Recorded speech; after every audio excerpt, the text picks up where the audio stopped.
தன் மனசை இருதயத்தை மாத்திட்டார். நான் நேற்றைக்கு இரவு சொன்னேன் பார்த்தீங்களா, எவ்வளோ மணி நேரம், பல மணி நேரம், பல நாள் உபவாசம் இருந்து ஜெபம் பண்ணி கூட விசுவாசம் இல்லைன்னா என்ன பிரயோஜனம் இருக்கு? ஆமென்.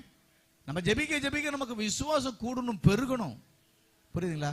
அது போல நம்ம எவ்வளவு ஜெபிக்கிறோம், ஆராதிக்கிறோம், துதிக்கிறோம், எவ்வளவு கொடுக்கிறோம்ல, ஆனா நம்ம எல்லாரிடத்திலும் நம்ம எப்படி இருக்கணும்? அன்பா இருக்கணும், சமாதானமா இருக்கணும், ஒற்றுமையா இருக்கணும். அப்பதான் ஆண்டவர் நம்முடைய ஜெபத்தை கேட்பார்.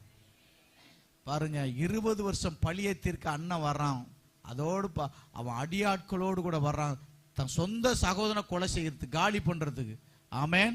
20 வருஷம் மறக்கல. பாருங்க எவ்வளவு வைராக்கிய குணம் உள்ளுக்குள்ள.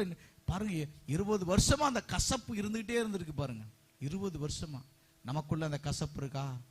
வேதம் சொல்லு.